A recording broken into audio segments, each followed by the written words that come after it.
Hello and welcome to day 255 of the New Testament in 1 year. We're in 2 Corinthians 12, 11 to 21, and you can really see here just how much Paul cares for the people in Corinth, and just how much of himself he's willing to give for them and for the cause of Christ here. It's inspiring.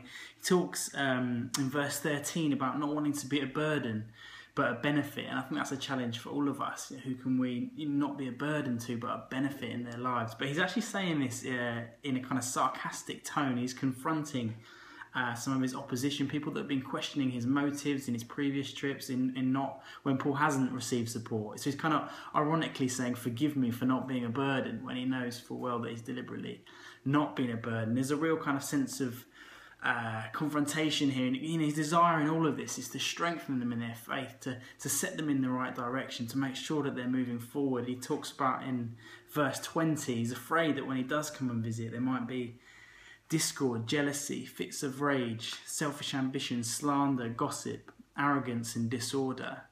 He's so passionate that these guys are really moving forward in their faith and not engaging with these things. There's such an authenticity in the way that Paul writes, vulnerability. I love it, as we saw yesterday back in verse 6. He says, I don't want anyone to think more highly of me than what they actually see in my life and message. And that vulnerability, that kind of realness, I think is really inspiring for us to learn from, particularly in an age of social media, of Instagram, Facebook, and just this sense of we always feel like we have to give across the best picture of ourselves. We want to kind of make things seem like life is always kind of perfect and we've got it completely nailed. But actually, that verse, it says, I don't want anyone to think more highly of me than what I'm actually living. And that is a real challenge for all of us.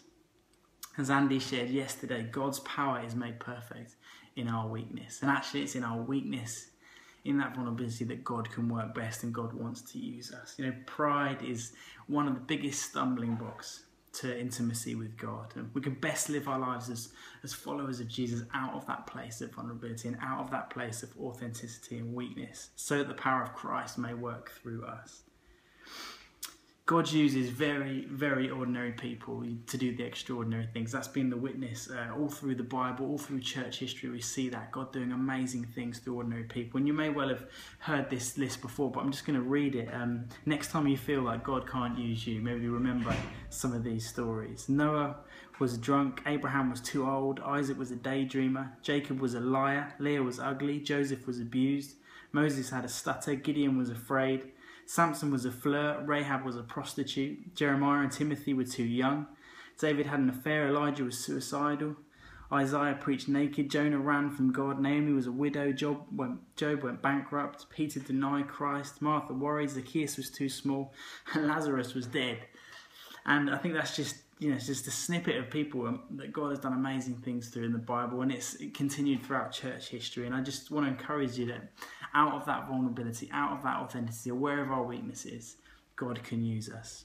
I heard this quote once: if you want acquaintances, tell them your successes. But if you want friends, tell them your fears.